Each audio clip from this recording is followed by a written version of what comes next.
کے شہر ہرزون گنارڈ بہت مشکل نام ہے میں ایک عورت جو لانڈری کی دکان چلاتی تھی اور ایک مرد جو جوتے بنانے والی کمپنی میں کام کرتا تھا کہ گھر میں 2 لڑکے پیدا ہوئے.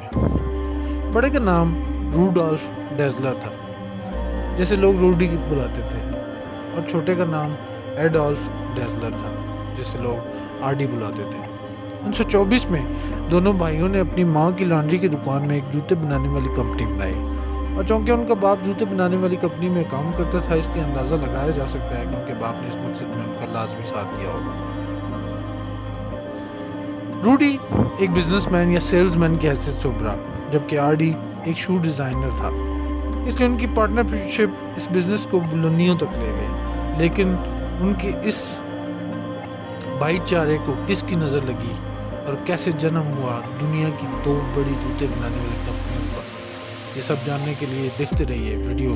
لیکن آگے بڑھنے سے پہلے میری ویڈیو کو لائک کیجیے اور چینل کو سبسکرائب کر لیں. دونوں بھائیوں نے اوریجنلی جو کمپنی بنائی اس کا نام ڈازلر برادرز شو کمپنی تھا. ان کو مزید ترقی اس وقت ملی جب 1936 میں اولمپک برلن میں ہوئے اور کسی طرح انہوں نے جیسی اوونز کو اپنے جوتے پہننے کے لیے منا لیا. جیسی اوونز نے تو جیسے اولمپک سارا اپنے نام ہی کر لیا تھا. اوونز کی اس کامیابی کے بعد سب انہی کی کمپنی کے جوتے پہننا چاہتے تھے.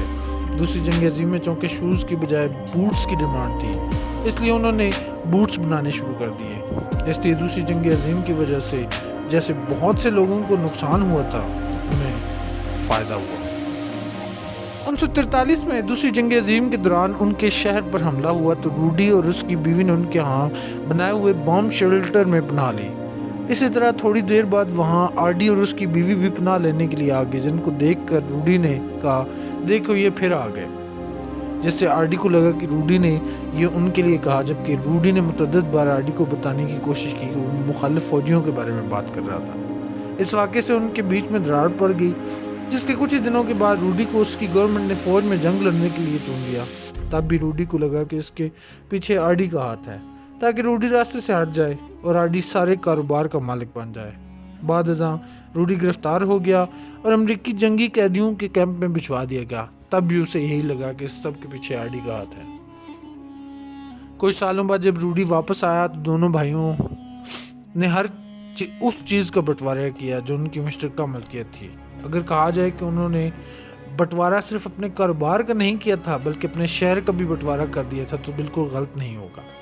بٹوارے کے بعد آرڈی نے اپنی خود کی کمپنی کھولی جسے اس نے اپنے نام کے ساتھ جوڑا اور آرڈی سے آڈیڈاس بنا دیا. روڈی نے بھی اپنی خود کی شو کمپنی کھولی. پہلے اس نے بھی کمپنی کو اپنا نام دیا اور کمپنی کا نام روڈا رکھا، لیکن بعد ازاں چونکہ اسے خود یہ نام پسند نہیں آیا تو کمپنی کا نام پوما رکھ دیا. شہر کے بیچ میں ایک نہر سی گزرتی ہے. شہر کے ایک طرف ایڈیڈاس تھی اور دوسری طرف پوما. دونوں اطراف میں جو لوگ رہتے تھے وہ دوسری طرف رہنے والے لوگوں سے نفرت کرتے تھے. انہوں نے ایک دوسرے کے ساتھ مقابلہ جاری رکھا.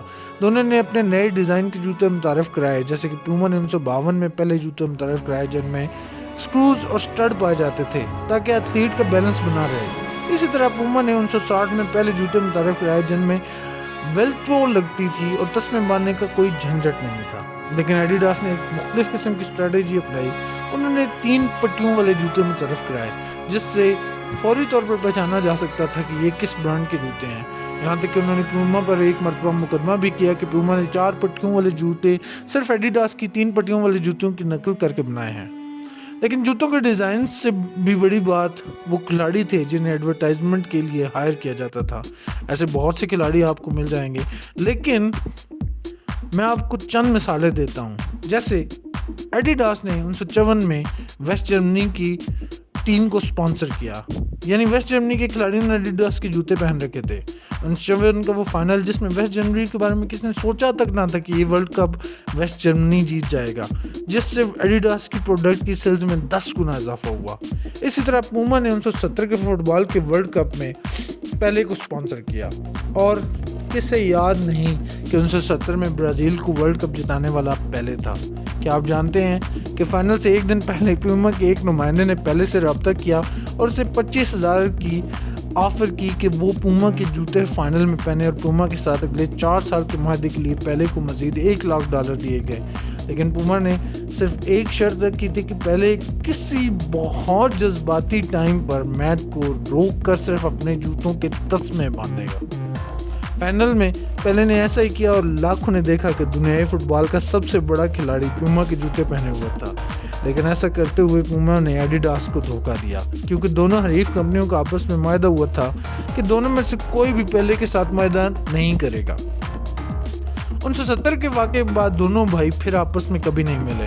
روڈی پوما اس کے انتقال تک چلاتا رہا، جس کے بعد اس کے بیٹے نے کمپنی کی باغ ڈور سنبھال لی، جبکہ آرڈی 1978 تک یعنی اپنے انتقال تک ایڈیڈاس چلاتا رہا، اور اس کے انتقال کے بعد اس کے خاندان نے ایڈیڈاس کی باغ ڈور سنبھال لی، لیکن دشمنی ابھی تک ختم نہیں ہوئی تھی۔ ان کی میتیں تک ایک دوسرے سے دور دفن کرنے کی وصیت وہ دونوں خود کر گئے تھے۔ اب بھی دونوں کمپنیاں ایک دوسرے کے حریف ہیں، لیکن اب دونوں میں وہ دشمنی نہیں جو پہلے کبھی ہوا کرتی تھی۔ ایسی مزید ویڈیوز دیکھنے کے لیے میرے چینل کو سبسکرائب کر دیں اور ویڈیو کو لائک کر دیں۔ Thank you.